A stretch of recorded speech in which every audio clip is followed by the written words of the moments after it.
Welcome back, guys. It's Will and John here, the MMA Huddle, back once again for another UFC fight card prediction coming off UFC Russia last night, which was a big event, obviously, for the UFC, going over to Russia. 22,000 fans, I think it was, in the stadium. A lot of the Russian guys won. So yeah, it was a top night for Russian MMA, and especially for the UFC getting into the Russian mainland for the first time. And I definitely think they'll be back there very, very soon. We've got a decent card this week with UFC Sao Paulo, UFC Fight Night 137 Manawa versus the stepping in. Thiago Santos who steps up very, very short notice here to face Glover Teixeira, who pulled out. But before we get into the fights, as always, I think we set a goal of 300 and we're at 295. We're going to hit that probably by UFC 229, if not by the end of next week probably. So you guys are awesome. We appreciate the help getting us up to the number that we wanted, and appreciate the support and the comments and everything else that you bring to the channel. We got a lot of people starting to kind of know who we are and mentioning us with help with DraftKings, even though just with people like the predictions, so they're always there's always a spot for people like ourselves who do stuff like this. So yeah, we're looking forward to speaking about this card. We've got a question at the end that we're going to answer. Like I said, there's no betting lines out yet, so I've got a couple of things in mind, and I'll maybe mention them towards the end. But how's your weekend and how's your week been since we spoke last week, Johnny? Well, it's been awesome. We had the food and drink festival on, so I won't lie, I ate my body weight in random food. It was fantastic, mate. Honestly, I have to get new trousers to fit into them. Fantastic. And then, mate, and watching the Russia card, it was all over by 9 p.m. Put on me rainbow pajamas, hopped in my bed. Oh, mate, it was perfect. Oh, so happy. Not having to get up, not having to stay up till 6 a.m. It's just, people don't understand how good those nights feel. Yeah. And Chargers won as well. So against the Bills. So I'm absolutely buzzing about that today. So it's a good. Finally got off with a win in NFL season 2. Well, I can sit here and pretty much say that the Arizona Cardinals are definitely not going to win, because St. Louis Rams are kind of Los Angeles Rams are ripping them a new one here, and Todd Gurley especially. On the downside, I've got him in all my kind of fantasy teams and stuff like that as well, so it's all good. But yeah, we're going to get into UFC Fight Night here at Sao Paulo. Starting off in the women's 115-pound division with a newcomer entering the UFC ranks with Livia Hanato Souza against Alex Chambers, who I think might be very, very close to not being in the UFC anymore, and I can kind of suspect where this is going to go. But I'll let you kick us off with this, John, and who have you got in the opening bout of the night? It is about time Souza is in the UFC. She lost a very tight decision to Angela Hill back in a couple of Invictus back before, and then Angela Hill ended up consequently getting re-signed back to the UFC. And look, it could have been the other way around if that decision went her way, but it's great that she's back, that she signed up to UFC, and I think this is tailor-made for her, this kind of fight. Alex Chambers, I believe she's 39 now, and the big factor with age is in that weight class, strawweight, you should be fast, you should have great cardio conditioning. As you're getting to that latter stage of your career, and your body, you're not that fast, you're not that quick. In the heavyweight division, that you get away with it. The great example is boxing. You see your top boxers in the heavyweight division, they can go on for a bit longer, but in the lower weight class, not so much. Alex Chambers, she is a pressure girl, likes to get you down to the ground. She does not want to go to the ground with Souza. Souza is very good on the ground, good legit Brazilian Jiu-Jitsu skills. Like this girl, do you know what I love about Souza is, she will stand and she will get into grappling exchanges to pull you down. And it's not into guard, she'll pull you down, so you end up where she's getting your back, or she ends up in half guard. She's very good at lovely little trips, So I think Chambers has got a really tough fight here because she needs to stay away from it. She can't initiate grappling because if it goes to the ground, it's going to be a long night for Chambers. But then again, Souza's striking is starting to slowly come on. She's got a cracking right hand on her. She's got some pop in her, Souza. Like her fights, she's landed some good shots in the past, I'd say like 3 or 4 fights. You slowly see a progression, especially in the boxing of her. She's not too overly fussed on the kickboxing side of things, but the boxing, she's really starting to get there. So honestly, I don't see much in Chambers' arsenal to do anything to shock me that she's going to get the win. I think it is more a case of they're setting up Souza to get herself in the UFC, get herself that win, so they can start to push her seriously going forward. Now Souza doesn't cut much weight. That's something to make note of on this. So maybe later on in her career, if she goes up the rankings, that may play a factor. She literally walks in one on the scales. She's not a big cutter, so that might play a factor later on in the career. But right now, honestly, mate, I can see her getting a submission win against Eryk Chambers. Wouldn't shock me if she gets even by the second round latest. Yeah. I'm not going to spend an awful lot talking about this fight because Eryk Chambers is just not UFC caliber, whatever way you look at it, and I'm still surprised actually she's still around in the UFC because, I mean, she's been in. This is going to be fight number 5. She's lost 3 of them, and she beat Kylan Curran, who was bossing that fight for at least a good 12 minutes before Kylan Curran was just being silly and got caught in an armbar. Coming off losses to Paige Van Zandt and Nadia Kassem, it's not a good look. And Souza is so aggressive with her feet, with her jiu-jitsu, with her just a clinch work. She's just going to be the busier fighter. Chambers' gas is very, very quick. She's old. She's just old for that division, and against someone who's just an absolute, like, she calls herself the Brazilian gangster. Yeah. This is the perfect fight for a UFC debut. If you ever can pick one out, this would maybe be the one that you pick out, because Eryk Chambers, I don't think has got anything for Olivia Souza. So I'm picking Souza via stoppage sometime in the fight.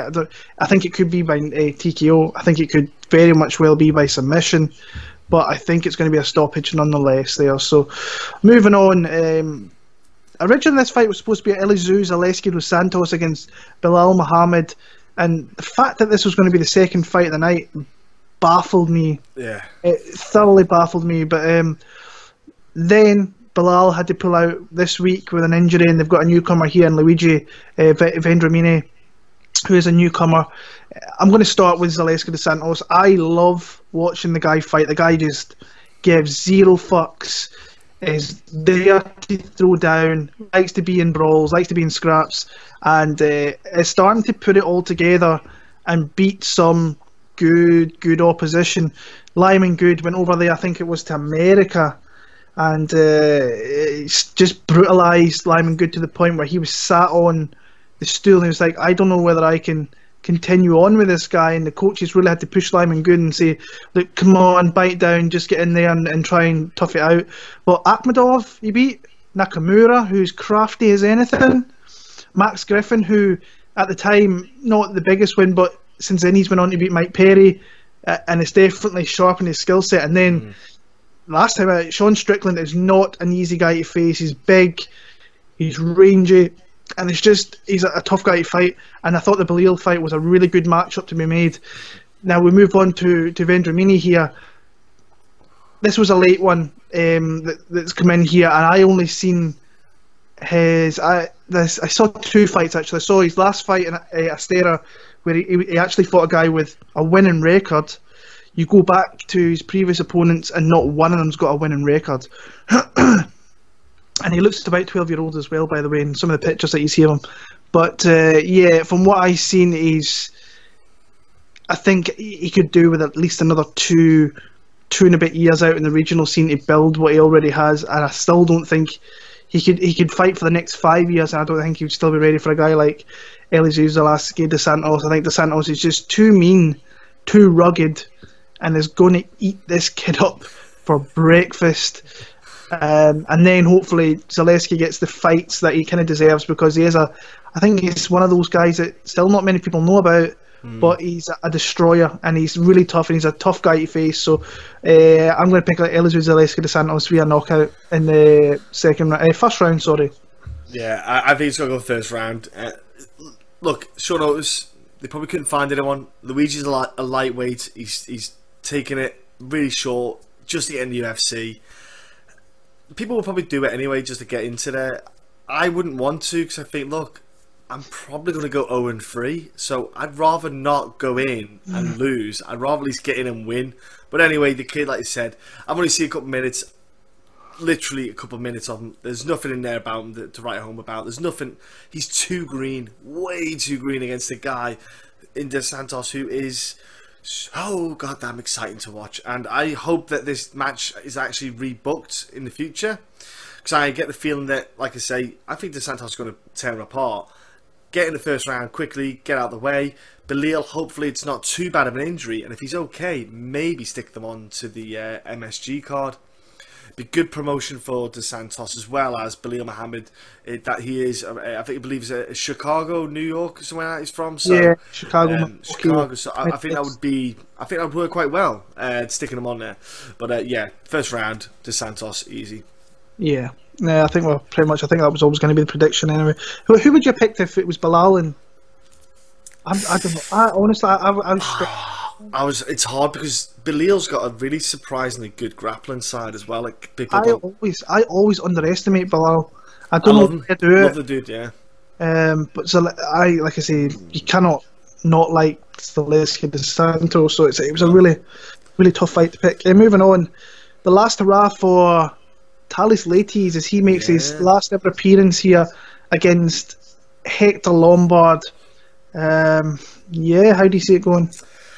Not a fight I'm overly fussed about, if I'm honest with you. Two guys who aren't doing very well of late, especially Hector. But you know, with that dirty late stoppage, the dirty late strike on CB Dollaway, wasn't overly keen on that, and like he's just still, it was like baffled, like what are you on about? CB Dollaway likes getting late strikes and just strikes in general after yesterday. Oh, you got absolutely. Herb Dean was there. Herb Dean's like, yeah, he can. That was just a disgrace. Thales Leites, though, I think this is probably a better fight for him. All he has to do with this fight is really simple.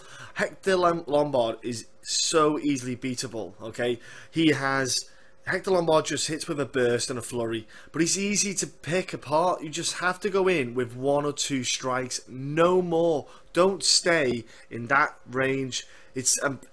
Hector is a T-Rex arms. Hector's got this tiny little range of his T-Rex arms.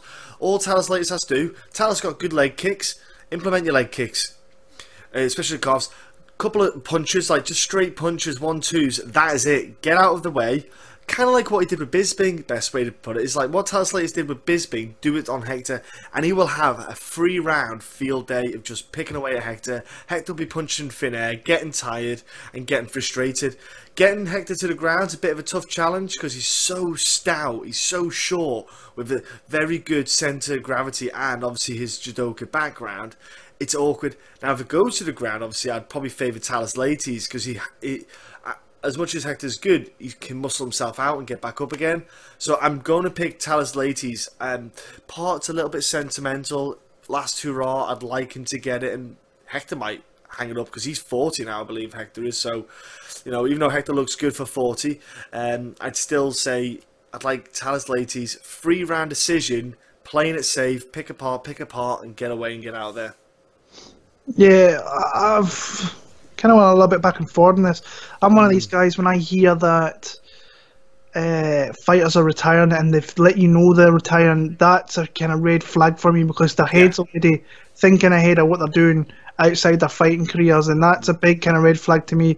But then when you look at Hector Lombard, the guy is 1 round and really bust. After that, he kind of fades into obscurity a little bit. He doesn't do too much. The power's kind of there. He comes in little spurts, but ultimately, if he can catch you in the first round, then he can do some damage. I think Leites has got enough in him to kind of stick around, even if he does take that damage, and then I think he can just make it grimy and make it close. And I think that's the way it's going to be. I think the first round, if Tallis comes out and wins the first round, I think he's got a great chance of winning the fight overall. I still think he could have beat Jack Hermansson last time. I still don't know how Jack Hermansson went on to win that fight. Because I thought Leites was in the driving seat there. He had everything in his grasp and then managed to lose it. But I like the fact that he's noticed, like, I think it's time to get out. And I'm going to pick Tallis Leites. I was originally kind of on Hector Lombard, when I went back and looked at my record of picking Hector Lombard, and it's pretty shitty, to be honest with you. So I'll maybe take a dirty hometown decision for Tallis Leites in that one now. Yeah. And Hector's as well training at All-Star Gym, but I don't think he's teaching old dog much else. You know, he's not going to improve any, I don't think, by going to different camps. So yeah, moving on to the women's flyweight division. Interesting bout here. Mayra Bueno Silva against Gillian Robertson, who is starting to kind of turn herself into a really, really good mixed martial artist, who we seen at UFC Liverpool when she fought Molly McCann, and I bet her that week, and she was a massive underdog against Molly McCann. It was just, I think it was the hype of Molly fighting in Liverpool, being a Cage Warriors champion, and people just did not give Gillian Robertson any recognition. And I was saying to people all week that I really like Gillian Robertson, and she was a huge underdog, so I was like, I'm going to take the shot on her. The only thing that's kind of pissed me off is I didn't take a bigger shot on her, because I thought I was super confident in her. And she's Din Thomas. I actually had a couple of words with him, and he says that she's so committed day in, day out in the gym, and she's like, every day it's just better. She's like sparring with Ioana and Jacek, and she's milling around Nina Ansaroff and Amanda Nunes. So she's got great training partners to be around and learn off of UFC champions there to make you better. Her ground game is where her speciality is, so she's really good in it. She's got good hips.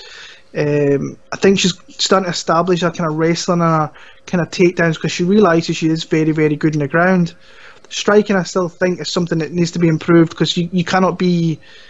You have to be multifaceted to kind of move yourself, especially in that division. It's still a really young division, and if she wins this one, she's reeled off, is it 3 wins in a row? Yep. No, there's not many 125ers in the UFC. In fact, she might be the only 125er in the UFC with a 3-fight win streak. So she puts herself... It's still super early for her to be even considering title contention, but in such a young division, you win 3 fights, you never know what's going to happen. So our opponent, Mayra Bueno Silva, we've seen her in the Dana White's Contender Series Brazil show, and I don't really take an awful lot away from that fight for the fact that she fought a 37-year-old, and she looked older than 37. In Mayana Kellen, where she caught her with it was, to be fair, it was a beautiful ninja choke, but how Kellen never recognised she was getting her neck caught and continued to keep her head in there, it baffles me. As soon as if that was me, if I felt something going underneath my neck, I'd be like busting my head out of there, trying to not get caught in it, because that is what she is fairly decent at. She's decent on the ground. Striking's got a lot to improve on. And ultimately, I think this fight hits the ground, and I think this is going to be a back and forth fight. But I think Gillian Robertson is the better ground practitioner. I think she's got a lot of control down there. I think that Bueno will, if she gets into positions down there, I think she will blow a lot of gas out of herself trying to get the finish and not stay composed. Where I think Robertson will take her time and will ultimately just work, and she'll find a submission. So for me, I'm picking Gillian Robertson via a submission at some part of this fight. I really think she's this would be a big win for her going down to Brazil. I know that nobody really knows who this girl is, but going down to a different country again and winning a fight, that would be a pretty big thing to do that back to back, and especially in tough places. Like Liverpool was a tough place, where Gillian was obviously she was everybody wanted to hate her because she was fighting Molly. And Brazil, you're going to get booed out the building straight away anyway, and ooh, Vamae and that. So yeah, I'm going to pick Gillian Robertson via submission. Yeah, Gillian's actually been in Spain, Italy, for the past month or so training as well. But that wasn't meant to actually be a fight camp. She just went there for like a kind of holiday train, but it's a short notice fight. This is because, like you say, Silva, they only just recently done the Brazil Dana White series, and then month ago. That fight. Yeah, and then you've got another one on here as well from that same card, and you just like they just put them on straight away. So anyway, I won't discredit Dana White too much. The Contender Series, I'm not overly fussed on it, but whatever. It is what it is. But yeah, with Silva, she's very green again. It's another one where she likes to throw the kicks up. So that's something that Gillian has to be aware of. She likes to throw that kind of front kick just to keep the distance. It's more a case for her. She wants to keep the distance because she wants to initiate the takedown herself. Silva wants to be the one on top, not the one on bottom. I don't think Gillian cares if she goes on top or bottom in a bout, because like you say, she can whip on a great armbar. She'll probably have a great triangle. If she's got the armbar technique that she has, I guarantee you her triangle technique would do just as good. But I think Gillian's transition is fantastic on the ground for someone of that like kind of young age. She's going to be lethal. Great transition into the back. Can whip like we saw before. She whips on great submissions. But she was very smart. I think the Molly McCann fight was a great one because Molly is not a bad striker. Let's be honest. She can crack. That girl can hit Molly. Gillian was patient. Used footwork. Just peppered her, and she just tempted, she teased Molly to bait her in, and she bit, and she got that takedown because she overcommitted her. And I think with the Silva fight, I think it's going to be a little bit tentative at the start because both of them want to get the ground going. But I think Silva's going to be the one who breaks, the one who wants to go for the not for the takedown, but maybe overextends on the strikes, throws one too many, and I think Gillian gets the fight down. And I think I'm going to go Gillian decision. But I think first round's going to be a bit 50-50, but I think she'll get 2 and 3 because she'll start to really wear on Silva. But yeah, I'm going Gillian because I think there's a lot in that girl. I think she's got a lot about her, and she was, like you say, we met her at Liverpool, lovely girl. But Gillian for the decision win. So moving on to the featured fight, the UFC Fight Pass early prelims here. We have Sergio Moraes facing off against Ben Saunders, and what could potentially be a very, very exciting fight, fun fight, intriguing fight. Who have you got in that one?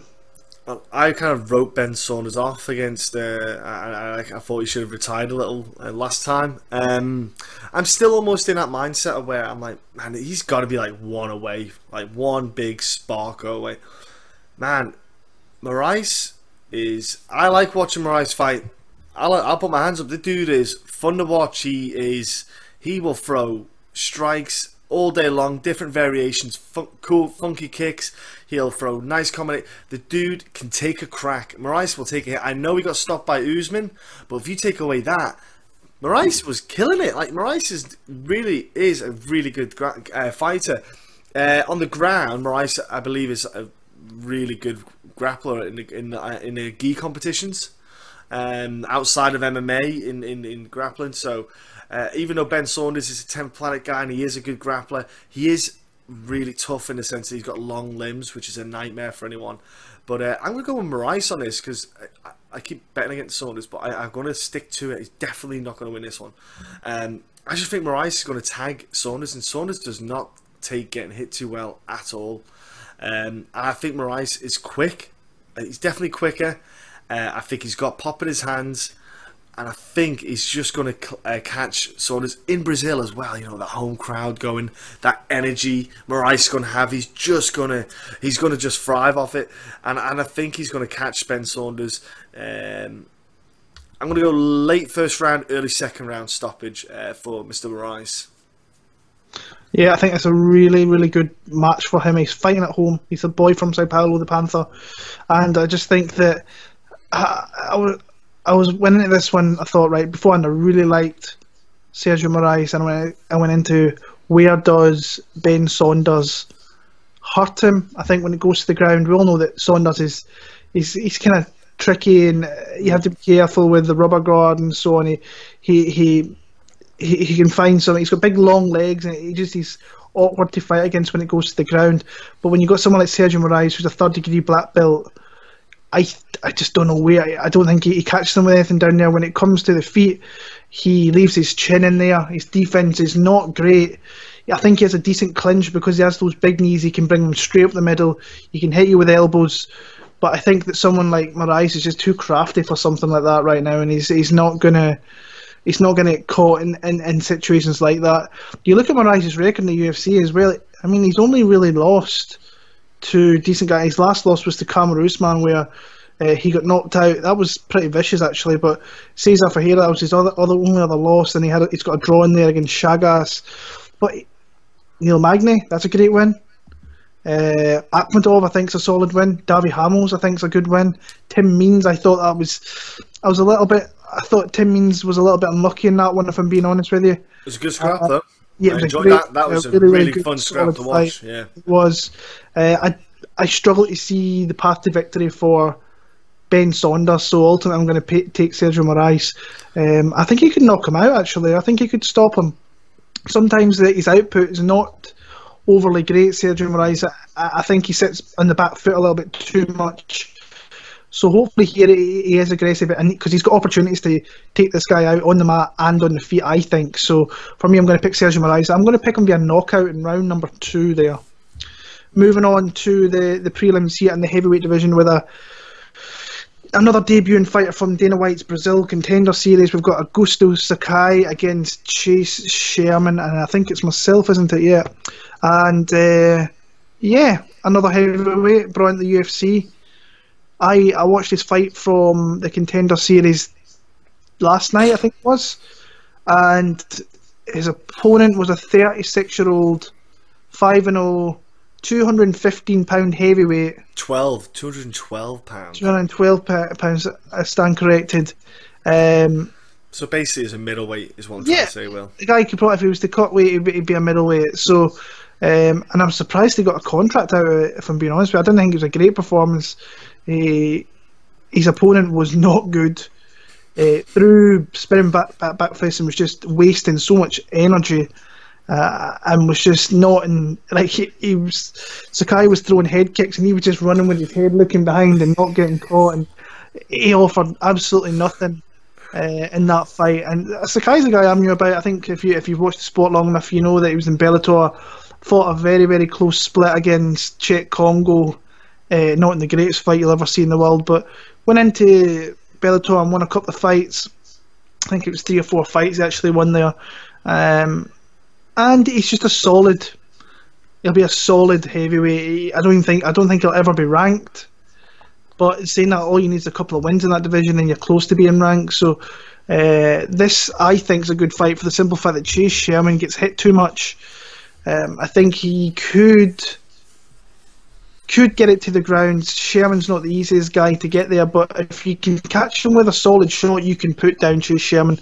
We've seen Shamil Abdurrahimov do that, and Shamil doesn't really knock guys out, but he did in this one. He lost to Justin Willis after that one, and Justin Willis kind of was all over, if I'm being honest with you. He didn't really do all that much in that fight, with his 2 wins being Damon Grabowski and Rashad Coulter.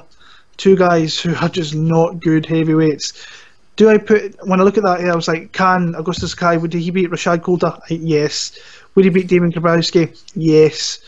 Again, in Brazil, I think he'll have an effect. He'll want to put on a solid performance there, because he's going to be a lot of people are going to get their eyes on this guy for the first time. So for me, I think this is a good matchup. Chase Sherman's got his back against the wall. Though he loses this one, he's not going to be staying around the UFC, so that makes him dangerous. And the fact he can crack a little bit, but his defense is shocking, striking defense. And I don't care where he goes, Jackson Winks, wherever, you're just not going to improve that. He's too used to taking clean shots, and I think that Sakai will kind of bum rush him to put him against the cage and take him down. I think from there he could potentially just win the fight by stalling. So I'm going to pick Augusto Sakai to win via decision. My only worry is Sakai takes hits as well, especially that Dana White fight, that Dana White contender fight. His opponent was cracking him in the first couple of minutes, clean. Like, there was a 50-pound difference. So let's firstly put that in perspective. If a dude 50 pounds lighter than you hits you, it's not going to hurt as much as a guy who's the same weight. So I do worry about how much he can take a crack off Chase Sherman, because Chase he will land. Let's hope the both of them are going to land, because neither of them have any head movement. I think actually Chase got better kicks, head kicks, leg kicks. Sakai, he's got good leg kicks. Sakai, he really puts him in. I've watched his other fights. My only worry is Sakai doesn't have that quite killer instinct, and the fight IQ is lacking in him. He had one fight where he had a guy, he landed, I think, 2/3 kicks, at max 3 kicks, and the guy was buckling already. So I kind of thought, well, he's not conditioned to take leg kicks very well. That's your fault, not anyone else's. And he just was buckling, and he stopped throwing the leg kicks, and all he did was just blitz, but slow motion blitz on head strikes on the guy, and was trying to punch him and elbowing him and knees and all sorts. And I was like, dude, step back, because the other guy cracked him a few times back, you see, and I thought, dude, that is really poor fight IQ. Just keep kicking the leg. I will happily take on my record, win via leg kick KO, or whatever they call it, TKO, sorry, leg KO. I'll take that, rather than taking a risk of stepping in and getting punched in the face. So I think they're going to be duking it out with the kicks and the punches. I'm not sold on Sakai yet. I know he's, but then again, Chase Sherman. So I think Sakai will win, but it's only because Chase does. I can't rely on Chase at all. But I'm not sold on Sakai in the UFC. Simple as that. I think the guy could, do this thing called cardio and eat a salad, and he could probably be 240 in good nick. But instead, he just likes his pizzas, clearly, if you'll see him on the scales.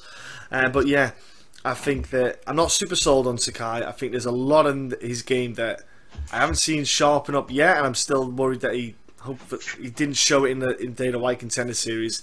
But yeah, I'll probably go Sakai as well, mate. You'll probably stop Chase, because Chase will just be too silly and get hit and then just bite down and go forward.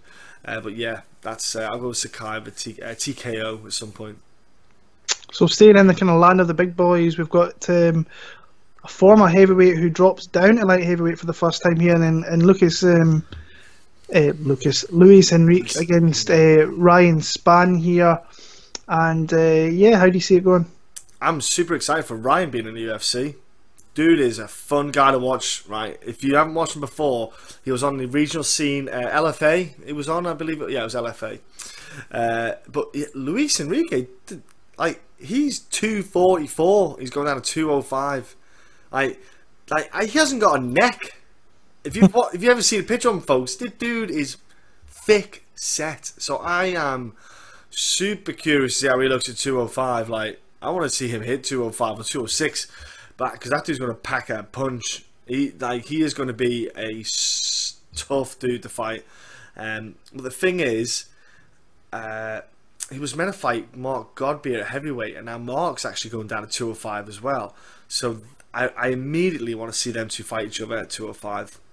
They meant to fight heavyweight, get him down to 205, match them up straight away. But anyway, let's talk about this fight. Ryan, way more technical than Luis. Luis is not overly technical. It's kind of like a brawler with his striking.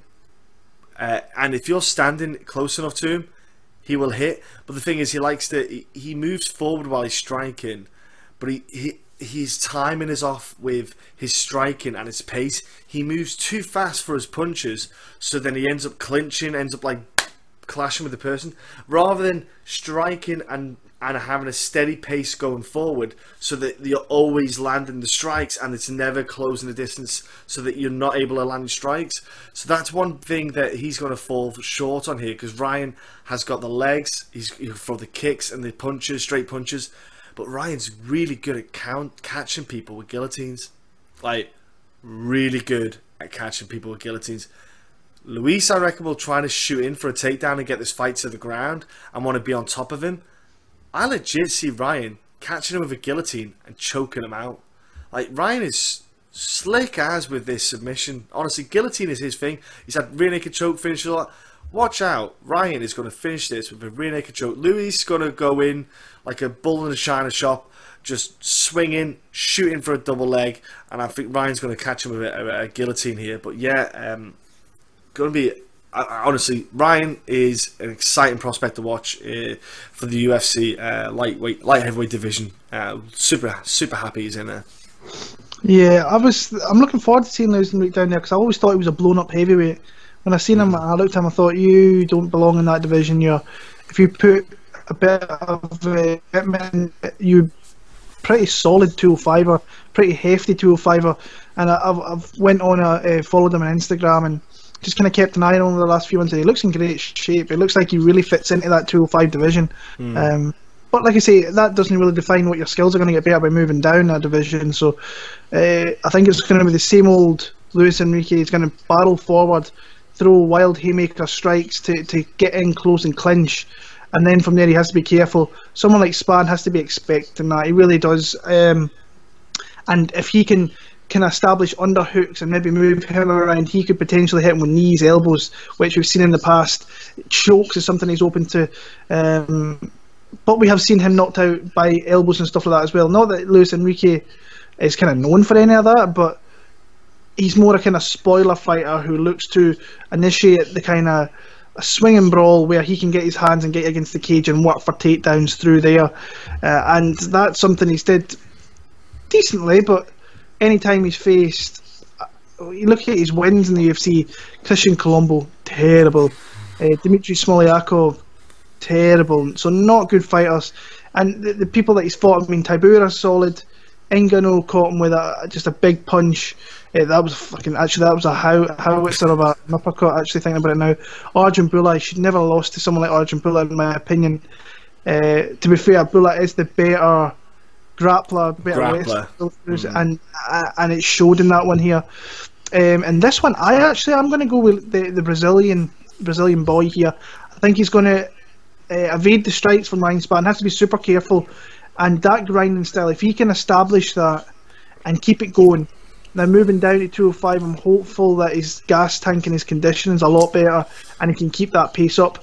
Still have to wait and see it yet, but I'm kind of trying to think that might be where he goes with that. So I'm going to go Luis Enrique to win, maybe 29-28 decision on the cards there. So that's where I'm heading with that one. Moving on, lightweight division. The nasty old bastard himself, I like to call him the nasty old bastard, Francisco Trinaldo, facing off against Evan Dunham, which is turning out to be his last fight in his career. Surprised me that one. Big time, I was surprised when I saw that bump up in my timeline, and so like I say, when you go down to Brazil to face a Francisco Trinaldo, you know it's not an easy fight. I've said that before. There's not too many people that want to sign up for that fight, going down to Brazil and facing that dude. And to be fair, it's the guy very rarely loses down there. He's only lost once down there. Sorry, it's twice actually. Kevin Lee, wasn't it, down there? Yeah, he's lost before. He lost his submission. I can't remember who it was against. No, in fact, he's lost a couple of times. Because there's T-Bow beat him. There's somebody else I can't remember off the top of my head, but the guy pretty much predominantly a fighter that fights in Brazil, and it's just a guy you don't really want to fight in Brazil because he's tough, he hits hard, he does fade a little bit, but I can see him and Dunham having an absolute ding dong in a fight here. I think Dunham's going to want to kind of go out on a really solid fight here, and I think he's got the right opponent in Trinaldo, who will swing, who will look to engage in a brawl and give the fans what they want, but just I think being a little bit more grizzled, more gnarlier than what Evan Dunham is. Like I say, I'm surprised that he's walking away because he's been in the UFC.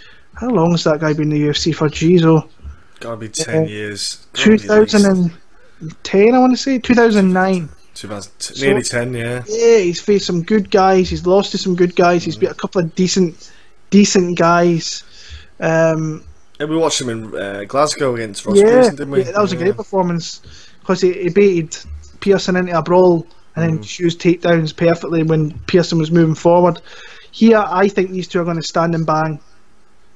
And I just think Trinaldo is just, he's going to make, I think this fight's going to be close, but I think he's just going to do enough on the scorecards to eke a decision. Not super confident in it because Dunham is very, very, he's battle worn, but he is really good. He showed a little bit of chink with that TKO last time when he got hot with the body shot and went down. That kind of happens if To be fair, it has happened in the past as well. Barboza caught him with it, and I think Cerrone hit him with a couple of shots that kind of buckled him and broke him a little bit. For me, I'm going to go Trinaldo via decision, but I think Dunham's live. I think he's got an opportunity there, so I'm going to go Trinaldo by decision. Yeah. Look, Dunham is a veteran, very smart, can win in many ways, and the fact that he just knows how to beat guys. But Trinaldo, Brazil, I can't look past him. He's just a pain in the hoop, and the problem you've got is Evan Dunham's not Kevin Lee. Now, Kevin Lee got mollywopped in that first round. I'm not going to beat around the bush. Like, he made it. He got through that first round somehow. I think Trinaldo, and to be fair, Trinaldo kind of gassed himself out in the first round of Kevin Lee because he landed heavy early on, then just kept swinging a bit too much and missed a couple too many shots that he shouldn't have. But I think in this fight, man, Trinaldo does crack hard. I think Trinaldo's about 600 years old as well, but somehow he's still going about. He's still making the weight, and again, he's massive. Like, he's like who's that lad as well? It used to be 55. He's had to go to 170. He's about 2 foot tall, Brazilian guy. I can't remember. Pizarro. He kind of reminds me of him, where they're not anything that's going to blow your mind, but they've got a couple of things that's really good, and they just work those things that always work. Trinaldo could get Evan down, blitz him with a couple of strikes, get him in the cage and get him down. And I think you're going to see a decision. I think like a 2-1, because I think Evan can do stuff in the fight. He can get reversals. He can land strikes himself. I'm going to go with Trinaldo 2-1 on the scorecards. Up next, we've got a guy returning to the UFC, and Christian Giagos, which this surprised me, because you very rarely see guys that get cut make a return, especially after only winning in his 6 fights outside. He's only 4-2, so it's not sterling. No. But he faces off against the Bronx here, Charles Oliveira, in the main fight of the prelims here. How do you see this one going? I don't understand this fight. I just don't. I don't get it. I'm a bit lost. They signed him back. He lost not his last fight, but the fight before. And I was thinking, well, there's no win streak going on. He's not doing anything. He's not doing anything amazing. And even when he was in the UFC, he was okay as a fighter. He was average. He was like average skill set. There was nothing about him that stood out. His weakest side was his grappling. That was the weak bit about him. He wasn't great at getting people down, and on the ground it wasn't his strongest side. So, are they giving Charles Oliveira the better, more ideal fight? I'd go maybe they're trying to give Charles Oliveira a bit of a perkier fight to pick him up, get another submission win to extend that kind of UFC record that he's got cracking on there. And that's how I see it going. I think they'll stand on their feet. I like the fact that Charles Oliveira is going to lightweight. I think he will realise how much better his body's going to perform at lightweight rather than kill himself to make 145. But yeah, there's nothing about Charles that's great. Like, he doesn't have a great gas tank. He doesn't have overly great striking. He doesn't have knockout power. I'm a bit perplexed about what he's from California as well. So I kind of went, I still don't know why they've signed him. Like, they're going down to Brazil. So yeah, Charles Oliveira his name speaks for itself. You go to the ground, unless you've got the most devastating elbows like a Mr. Paul Felder, and even that was tight. It's hard to stay. It's hard not to get. And I think Charles is going to whip something on there. It's a nice submission, and put Mr. Christos to sleep. I think he's going to go sleep first round. I'm going to go first round. Yeah. So when I heard that Giagos this was one of the first fights that was announced for the card, and when I first heard, I was like, oh. So I went back and I watched his last 6 fights outside the UFC, and they were all there to be found. And first one outside the UFC, he got again out of the UFC. He faced Josh Emmett, got knocked out pretty brutally in the 3rd round there. Then he went over. He was in the RFA, and he fought a couple of guys who were okay, won those fights, but very exciting fights as well. Went over to ACB.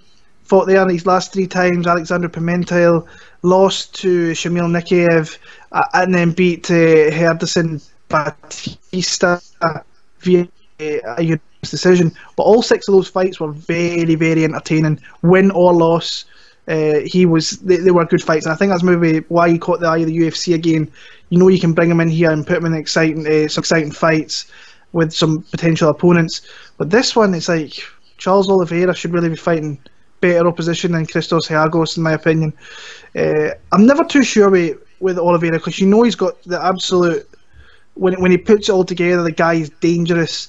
I think his striking's actually pretty underrated. I think he can crack. I think he can use his range well.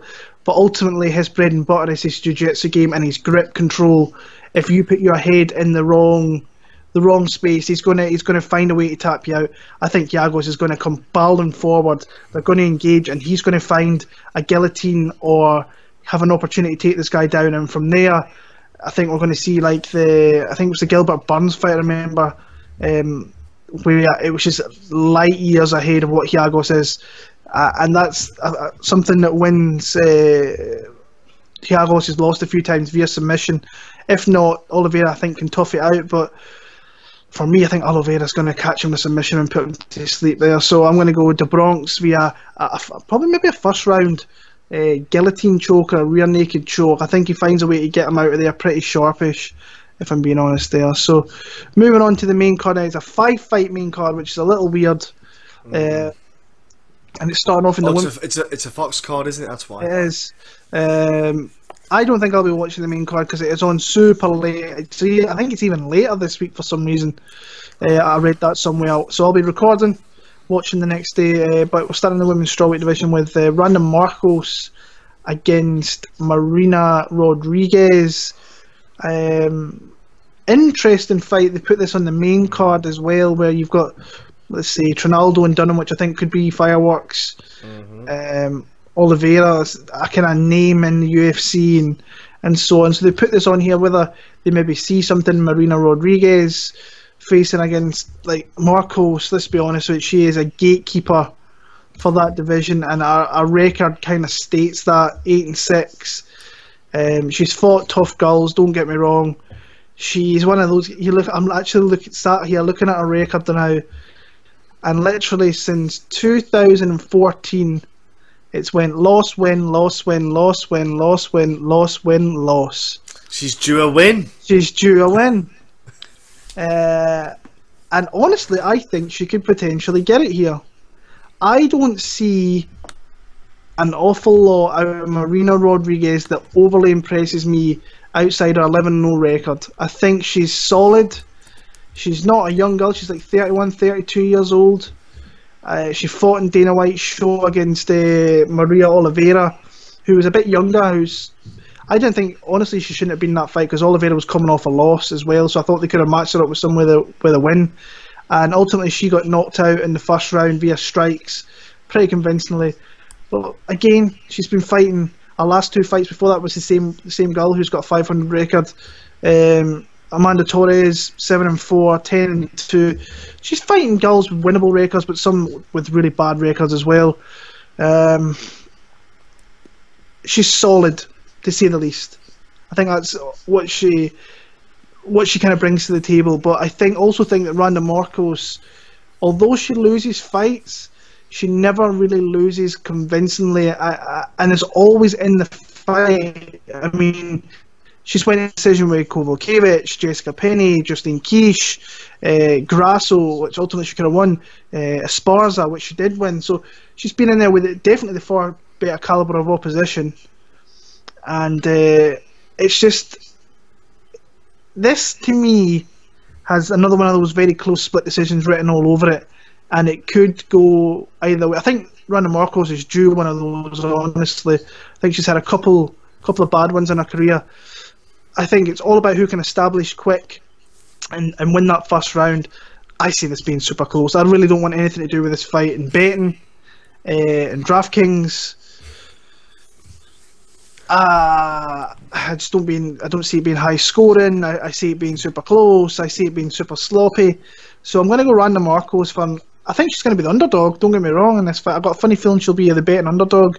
There's no lines out yet, but I'm going to go Randa Markos to win via a 29-28 decision down in Brazil there.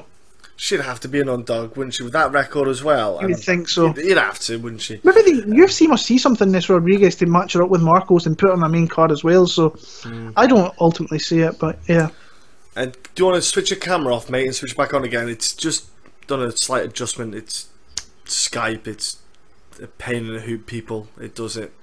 But, mate, I'm going to go and say it's a pick 'em. It's a horrible one. It's a pick 'em. But Randa Markos is annoyingly always in your face. If you watch her fights, she's got weird.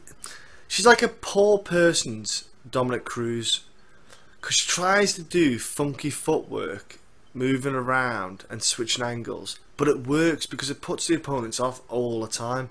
Because you can't get the timing. The timing goes, as soon as you start to get a rhythm for her, she'll switch her footwork and she'll move and she'll engage. And she could get, I think she can get Rodriguez down. And I think that's what we'll get, and I think that's what she can do. I think at first it's going to be a feel them out phase. I think Rodriguez is going to be quite eager, and I think Rodriguez might take the first round quite eager to get a bit of an impression on the crowd going.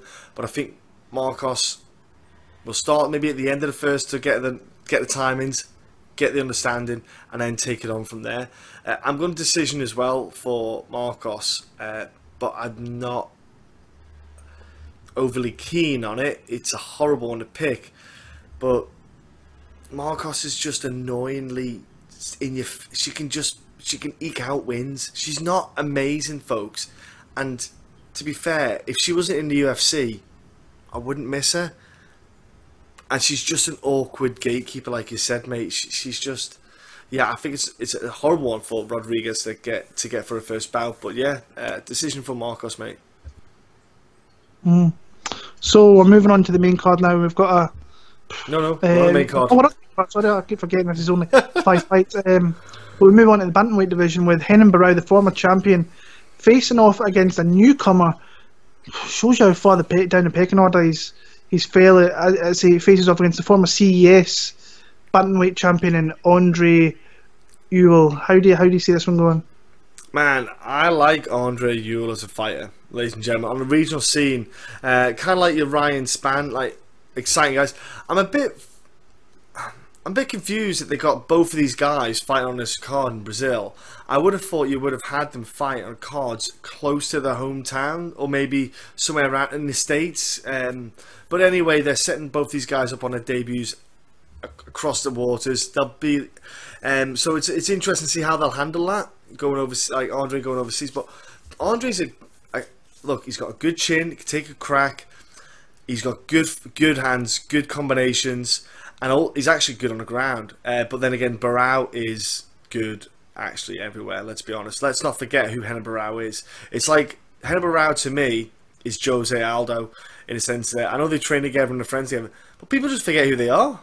I know it's the MMA game, and that's what people do. They forget who people are after, 6 months. They just forget. Renan Barão is a bad motherfucker. That is the best way to describe him. He kicked ass for years. And if I'm honest, he can still kick ass for a few more years. I'd like to see him at 145, but that's beside the point. Yeah, man, I think that Renan Barão is legit in this game. Like, he's in Brazil. He's going to have confidence, probably because he'll think that he's got an easy fight. That's my only worry. I think, I'm fighting someone I can get a win here with. Andre's going to see that as a golden ticket. He's going to be, oh my gosh, I can get... Oh, man, it's a horrible one to pick. I'm going to go Barão. Even though I think Ewell is legit involved. He is so live, it's not even funny, folks. Like, he's going to be a great addition to the bantamweight division. Can't wait to see this guy fight in the next few years and see what he does. But I just think, Barão, for your debut, like, Barão. Like, what? What? It's like Charles Oliveira, with your Giagos. Like, it's what is going on with some of these matchups? It's like they're trying to set up for the Brazilian guys to get a load of wins. But I'm going Barão. I don't think it's going to be as easy as Barão potentially might think it'll be, or some people will if they don't research Andre. But I'm going to go Barão. Decision. because I think Andre's quite a tough cookie. He's not as battle torn as some, like for example, some fighters. I think Andre might be able to tough it out, but I'll go Barão, bro. Yeah. This reminds me of the Jose Aldo people writing him off, and these guys, like, you've got to remember, they're still elite athletes. To be fair, Renan Barão has really come down the pecking order in the last 4 years since TJ Dillashaw just absolutely took his belt and took his soul pretty much. With wins over, he's only 2 wins in the last 4 years are Felipe Nova and Mitch Gagnon, guys that you don't really hear about. I don't even know if they're in the sport anymore. And I liked him last time. I thought he fought okay against Brian Kelleher, but ultimately just the toughness of Kelleher and just the punching power of him kind of really took effect in this one here. But I'm still not convinced that he's all the way done yet, and I think this is, if there's ever a matchup to get Renan Barão a win, it has to be this one. If he loses to this, then who do you match him up with again? So it's like, when you look at Andre Ewell, I think he's a good addition, don't get me wrong. I think he's a good athlete. Only one loss in his last 9 fights. Fought some decent guys out there in the regional scene. I mean, he beat Willie Gates, who fought in the UFC. Patrick Mix, who he lost to, I think is a decent fighter. His nickname, I like his nickname, Mr. Highlight, which I think is quite cool. And he's got a mix of highlight reel kind of knockouts out there as well. He's got like pretty technical with it. Very long jab. That's what he's going to utilise here. He's got and Barão has been known to be hit with a good jab. And that can kind of back him up, and he's got a long reach to go with that. A 75-inch reach in the bantamweight division is legit something good to have in that division. Uses his jab really well to set up his left hand, which I think is his best weapon ultimately. He's quick, light on his feet, with long reach and combination shots. That could pose Barão some problems, without a shadow of a doubt. I think his takedown defense is not good. I think against high-level grapplers is where he's really going to struggle big time, and there's a lot of guys in that division who can grapple well and are really heavy with their grappling. But then I've got to look, is Renan Barão going to shoot in? He's never been a guy really known to shoot in. No. But in saying that, he's got submissions. If Barão does stick his head in somewhere, he's got Bravo chokes, he's got rear naked chokes, he's got guillotine wins, has Ewell. So I see him as being someone who can progress in the UFC. I like the story. I remember reading this a couple of weeks back that he was literally, the week that the UFC signed him, he was going to go homeless, which is pretty scary. So him having the opportunity to come into the UFC here and potentially take out a former champion is fantastic for him. For me, I just think that a little bit too soon for someone like Renan Barão. Looking at Barão on Instagram, he's at a great team, he's fighting with good guys, he's sparring with good guys, your Formigas, your Torres, there's loads of guys there. You see him training with the big Brazilian contingent down there. Barão has always had an iron jaw, and that eventually, it's only going to take one shot to put this guy down. I don't think Andre Ewell's the kind of guy there. I just see this being a lot. I see it being close, but I still see Renan Barão showing that he's just overall the better fighter right now. Give it a couple of years and these two were to face off, I'd probably pick Andre Ewell. But I'm going to pick Renan Barão via decision down there in Brazil, and hopefully we see him kind of maybe start to do what Jose Aldo did, and maybe put himself back up into the spotlight and potentially win some more high level fights going forward. But Barão Cody. Barão Cody. Yeah. Light heavyweight division, we've got the return of Little Nog against Sam Alvey. Is this me? It is. Yeah, because you've done that. Sorry, my head's all over the place tonight. No, it's alright, no, it's okay. Yeah, I thought Little Nog was done. Honestly, I didn't think he was ever coming back. No, he hasn't. He just doesn't know it yet. Yeah. His soul still has not come back. Yeah. He's. I just realised that I didn't think he was as old as 42 years old. Yeah. So I don't know why I didn't. For some reason, I thought he was younger than that. I don't know why I did. I thought that, and then I thought, he looks about 52. Big Nog's retired and done and out of there. So, we haven't seen him in close to 2 years. When he loses to big bombers, pretty much. especially late on his last couple of fights. Anthony Joshua beat him. Shogun Hua beat him via decision. Knocked out Pat Cummins, which I thought was a good win at the time. First round in Brazil, so you have to be careful with him down there. But then Ryan Bader. It wasn't a great fight, but eventually he caught him with a shot that put him down. And whoever they matched him up with, what Sam Alvey really known for? He can knock you out. He can be boring in fights, but ultimately I think this is a fight with Little Nog if he establishes his striking early and doesn't get caught with a big old punch. I think he could go and win this fight here. It's hard to be super confident in Sam Alvey because sometimes he just doesn't have any output, and it's like, what are you doing? Just throw something with a bit of power, and you could put some of these guys away. I'm not going to pick Little Nog. I know it's in Brazil, and if there's ever going to be a time where he's going to raise up and maybe for one last hurrah, it's going to be in Brazil.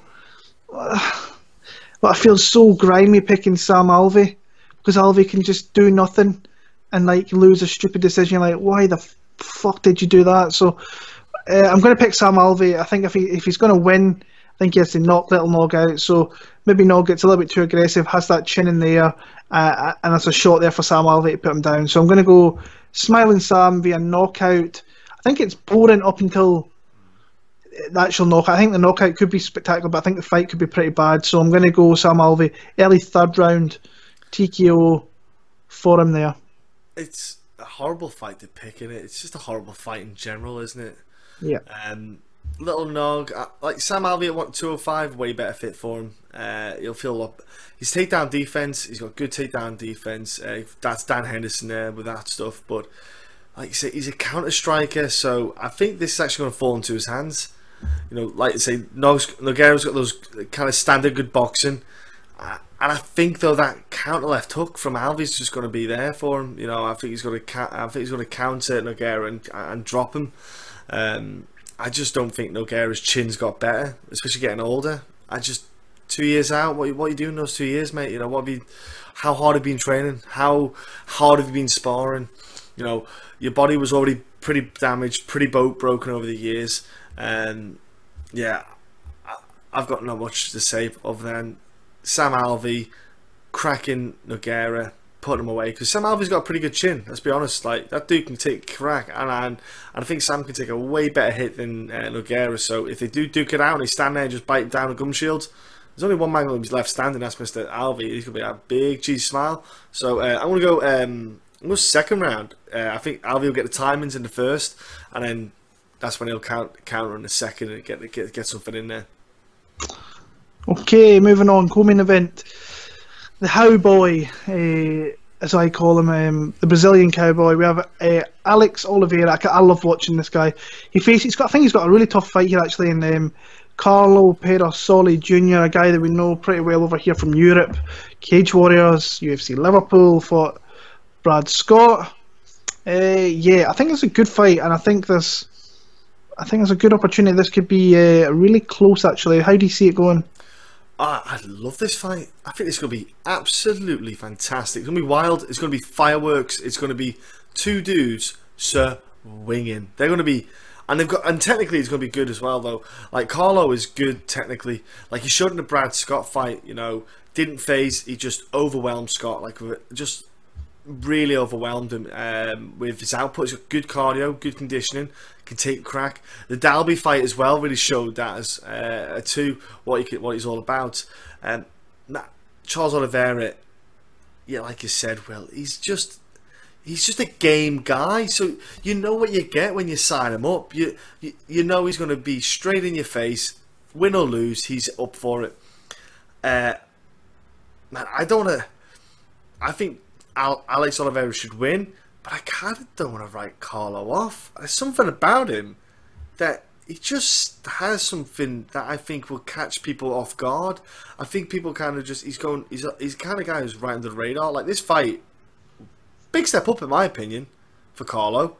I thought Brad Scott to Alex Oliveira is a bit of a jump, but either way, looking forward to seeing this fight happen. I think Carlo, if he can keep it standing, he's okay. If it goes to the ground, I think that's where Alex can probably start having a better of the exchanges on the ground. I think he can start to take advantage there. So I don't know if Alex is going to get Carlo down. That's my worry.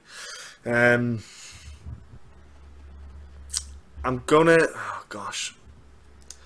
go with Alex Oliveira, even though I think Carlo is live, man. Like he could go 3 rounds, ridiculous output, and get the decision win here.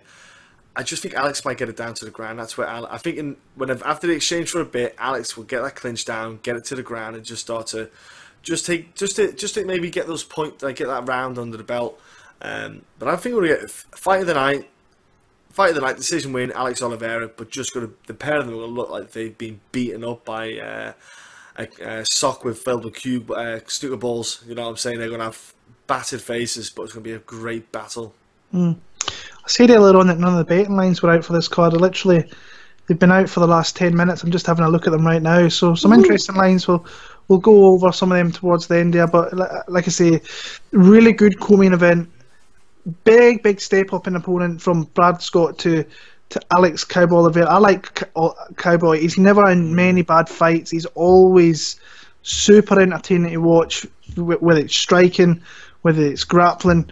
I think when you look at the striking here, I think that the more technical, better striker is most definitely Pedersoli Jr. Very measured with his striking, very diverse with his striking as well. But then you look at someone like Cowboy, who's obviously got a big brutish power.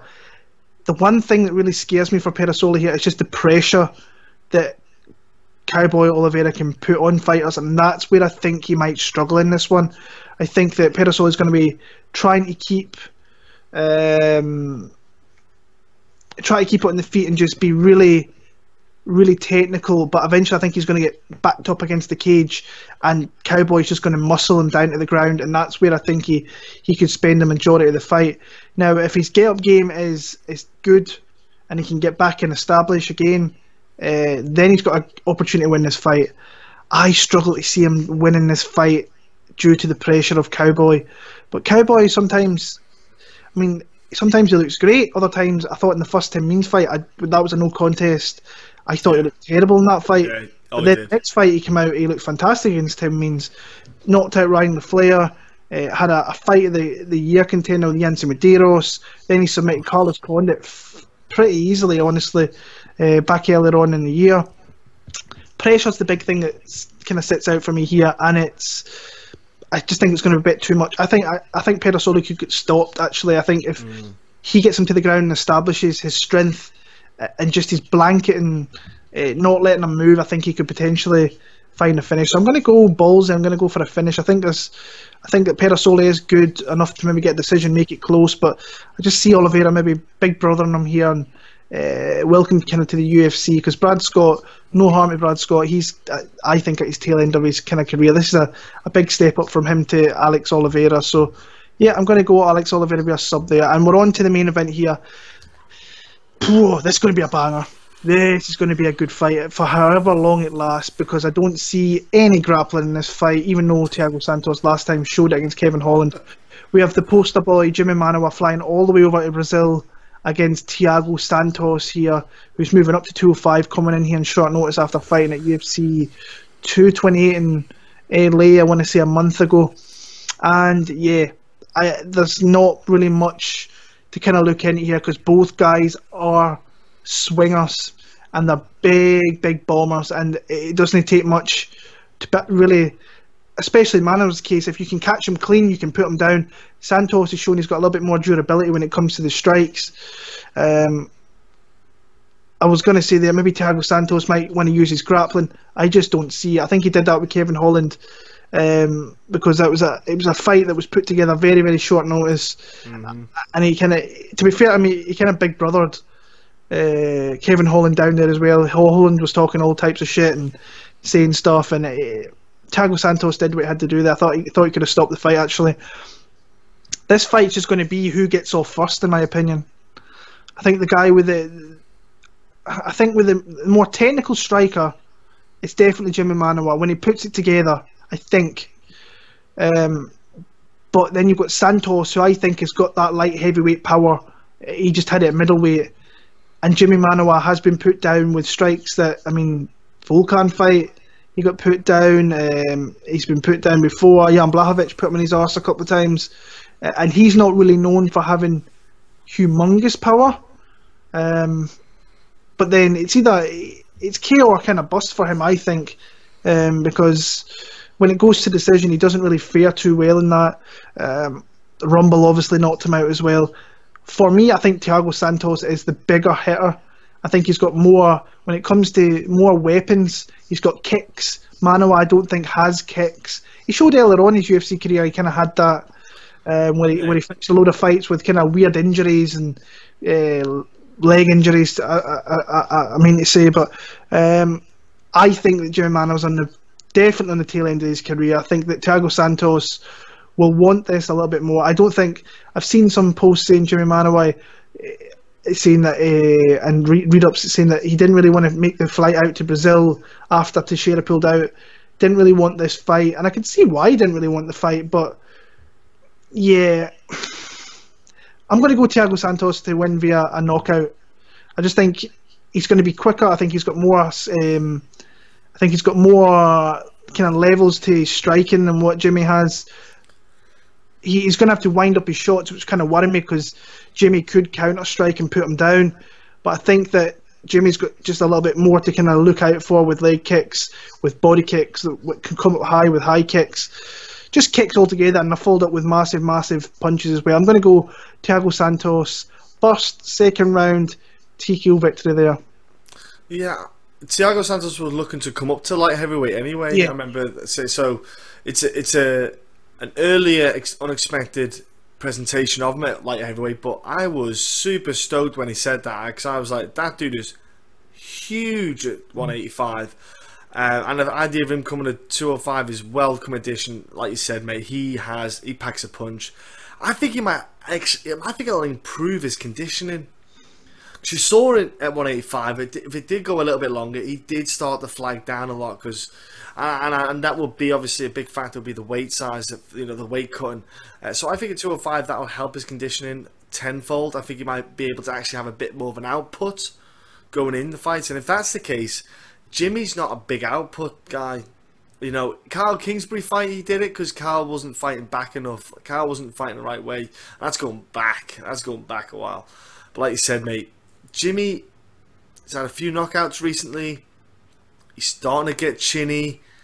He doesn't have great head movement. He's there to be hit. Jan should have theoretically put him away, but he just missed. He messed up. Jan's kind of, in my opinion, got a bit of a poor fight IQ. Showed it in the Jimmy fight is the best example. He easily should have had that away. Thiago, though, has got poor fight IQ. The best example is the Gegard Mousasi fight, where he thought it'd be a good idea to get up off the ground by putting both hands on the ground, to lift himself up, and left his chin out there for Gegard to crack. But anyway, Gegard's an assassin anyway, so... But yeah, man, tough fight. Both hit hard, both crack hard. The Jimmy Manoa that beat OSP, that's because OSP didn't turn up. Thiago's going to turn up. I think if Jimmy fought Glover, I would have probably picked Jimmy, because I think Glover's a little bit more on the tail end than Jimmy. Maybe, and I'll probably have to watch a bit more footage, but I'm going to go with Thiago. I think those kicks, mate, woo! Those kicks are fire. Man, honestly, I think he's got great potential in this one light heavyweight division. Thiago Santos he's going to be a great wrecking ball. He's going to cause a bit of chaos in there, so I can't wait. And I think he's going to upset the apple cart for Jimmy Manoa. And I think he'll get the victory as well. It's not going 5 rounds. Both of them do not have 25 minutes in the pair of them together. Never mind individually. So I'm going to go Thiago, if maximum second round, but probably going to be the first round, folks, because when Thiago gets hit, he cracks back. So I think Jimmy and him are just going to just swing it out. So yeah, that's us broke down UFC Sao Paulo. Like I say, we'll go into the betting part now, and luckily we've got some odds that have dropped right in our lap, which has been brilliant. Oof. And like I say, I've got people kind of matched out who I think I'm going to bet, but it's all regarding on the numbers, obviously, and the bet lines that come out. Yeah. But we'll start off with the main event there. Who would you think would be the betting underdog, and who do you think would be the favourite? I would put Thiago as the betting favourite because of his record of recently, even though he's gone up a division, and I'd probably have Jimmy as the slight underdog. Yeah, it's close. He's Thiago Santos is a -140 favourite, where Mana was a +100. So Yeah. that line I think is going to stay pretty consistent throughout the week. I think Mana will stay. He will stay an underdog until, in fact, it's actually just changed right now. It's went to Santos is meant to -130. Mana was went to -110, so he wasn't underdog for too long. So that I think that'll be a pretty close line majority of the week. Looking through it, Renan Barão is -135. Ooh. For me, I think that's value. Honestly, I saw that Ewell's just moved from +105 to -105. So people are obviously on the fade Barão kind of train there. I see Talis Laites is an underdog, which I think is a tough sell to maybe bet someone like him. Carlo Pedersoli Jr. is a +260 dog, so he's a big dog. Oliveira's -380. I think that should be lower personally. Randa Markos is actually the betting favourite, which surprised me a little bit. Yeah. -145 to +105. I can see that changing. Who else have we got? Luis Henrique is a +155 underdog to a -195 favourite in Ryan Spann. That's a big gap. Yeah. Augusto Sakai -285, where Chase Sherman is +205. I think that line's a little bit off, honestly. So yeah. Then you've got Sergio Moraes -265 to Ben Saunders +185, and then you've got Gillian Robertson -105 to Mayra Bueno -135. So I can see Robertson being an underdog by fight time. I really can. For me, the people that I've kind of earmarked this week, I think Renan Barão. Everybody's going to be on the fade Renan Barão, and I think at this point, I think Ewell is a good fighter. Don't get me wrong, but coming in first fight against a former UFC champion in his home country, it's a lot to take on as well. So possibility it could be betting him. We've still got another 4 or 5 days away where I'll make some picks or whatever. Would you wait as a betting tip? Would you wait then till get to the weigh-in, close to the weigh-ins before you make the Renan Barão to see where the odds are, or would you go now where the odds are pretty good for Renan Barão? Some people, I've got a couple of friends, a couple of buddies who bet full time as well, and there's one out there by the name of Mr. Justin from UFC Bro Picks, who I speak to on a regular basis, and I always take the piss out of him for betting early lines. Last week he did it, and ultimately all the lines he bet went up tenfold. Now he lost 2 of those bets, not disparaging him, but the bet that he won was Jan Blachowicz, where he bet him at -105, and I believe he finished as a +125, 130 underdog. So he's losing value. Yeah. For me, I like to wait out because I think I'm a little bit better at predicting line movement, and for me, it's not worth jumping on straight away. Plus, we get the lines a little bit later. So these are out here in America. By tomorrow, it's probably going to be after midday that they get released in the UK, and that's when probably the lines will fluctuate once people realise they're there. So for me, I think you have to wait. I think not unless you think the number is going to drastically change. Like I bet last week, Nikita Krylov, he finished -130. I got him at -101, so that's value. He lost. Doesn't matter if it's value because he lost the fight, but I bet him because I thought there's no way I'm going to see that line again, and it went up to -130. Last week was a parlay card, I thought. This week, I think there is opportunities for underdogs. You've just got to pick them out and be confident in them. So, the people I like, Luis Henrique is one I like. Gillian Robertson is one I like. Renan Barão is another one. Thiago Santos is probably another one as well. So, for me, I think I'm probably going to go 4 straight up picks and see how we do with that. So yeah, that's where I'm kind of going with that one. What about maybe, I'm going to stick it out there, I'm amateur hour here. Would you do a parlay, Robertson, submission, main event, finishes via KO? You could do Robertson. I think there's just going to be enough value in her beating her straight up, honestly. If she wins, it's probably going to be a sub, maybe a decision. But for me, there's value in just betting her straight up. Don't mess around with props. Manawa, it'd be crazy to see what the over-under in that fight, whether it's 2.5. I'm guessing it's probably going to be 1.5, but who knows? Yeah, I'm not a good prop better. I've got better this year, but I kind of know where my bread and butter is, I think. But like I say with betting, I've learned a lot this year. Considering last year was a bad year, I learned a lot last year, but I've learned even more this year. Sometimes I need to know when to back off.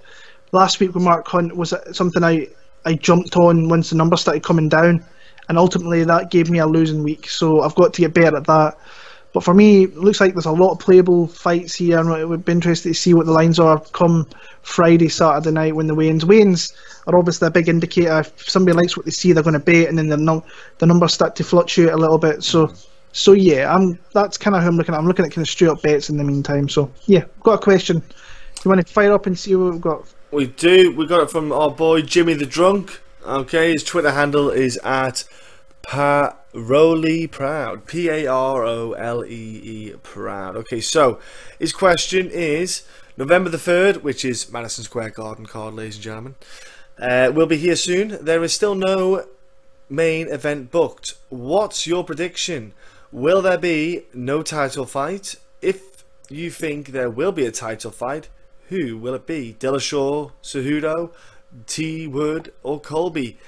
It's a tough one, Will, because some of the belts are already kind of placed ahead. Obviously, cards after, etc. So it's not an easy one to go. It's not an easy one to think about. Who's a draw to bring out now? Is Nick Diaz free? Is he available? By the way, just putting it out there. I know it doesn't sound much, but he's a needle mover.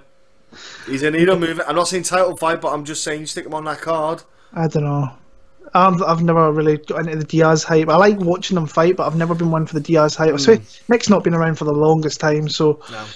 Who would you match him with? It's hard to match him up with someone. Yeah. The UFC obviously know where they're going with this. I think they want Tyron Woodley and Colby Covington, but I don't think Tyron Woodley will have that quicker turnaround. I just don't think it'll happen. For me, I think there'll be actually 2 title fights on there. I think that Valentina Shevchenko will fight Caitlin Chikagyan. I've got a funny feeling that they put that fight together. But like I said earlier on when I was speaking to you, it's kind of weird that they might put that ahead of Nate Diaz, Dustin Poirier. So it's like, you can't really imagine that being the third fight of the night, third fight in the main card. And then I think they're going to make it another championship fight, but honestly I have no clue whatsoever what they're going to do. And they need to get it announced soon, because I'm not sure whether tickets are on sale. They must be on sale, but they need to get something in order to sell more tickets, and it needs to be a good fight. They're in New York. Ticket prices are pretty hefty from what I hear over there. So for me, I would like to see Woodley and Covington, but I don't think it happens. I'm honestly in the dark with what they're going to do in that card. What, TJ, who could he fight? Maybe Moraes, Marlon Moraes, or not Moraes, sorry.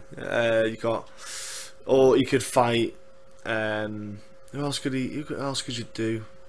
You're just stuck with the weight belt. You're stuck with some of the belts that are available that aren't. If I'm honest, DC, he's kind of holding up a bit. You know, you kind of got stuck there with the whole hype of Brock Lesnar, etc. So it is a horrible one to stick there. John Jones. Exactly. He could fight as a main event. John Jones against Alexander Gustafsson. Gus, yeah. Him and Gus. That would sell on its own. Honestly, if they don't put a championship fight on there, that's what they're going to make. They're going to make. They could make John Jones, Alexander Gustafsson. That could be a possibility. So yeah, that's an interesting one. It's an interesting. They need to get something announced, because they've got like I say, they've got Holloway, Ortega kind of penciled in for 231, 232. They've got Cyborg and Nunes. So yeah, it's interesting where they're going to go with that one. But I'm sure we'll find out soon enough. So so that is us, I think, for this week. Unless you got something you want to add, or no, nothing at all, bro. No. So another edition done of the MMA Huddle, UFC Sao Paulo edition. We're going to be off. I think it's 2 weeks till UFC 229, but we are going to be doing. I think it's this Thursday we're coming up. We're going to be doing them. we're going to record them this Thursday. Then they'll come out over the weekend. Because I don't do the editing or that good stuff. And we're going to be pretty much just breaking down fighter by fighter, Khabib Nurmagomedov, Conor McGregor, pros and cons moving into this probably one of the biggest fights in UFC history, and this is going to be a breakdown. We're going to maybe pick who we're going to win, but more or less we're going to be breaking down what they're good at and their ways to victory in this fight. It's not hard to see where the victory or the path to victories, but we're going to be looking at the subtle nuances of the two fighters and try and see if we can gain an edge.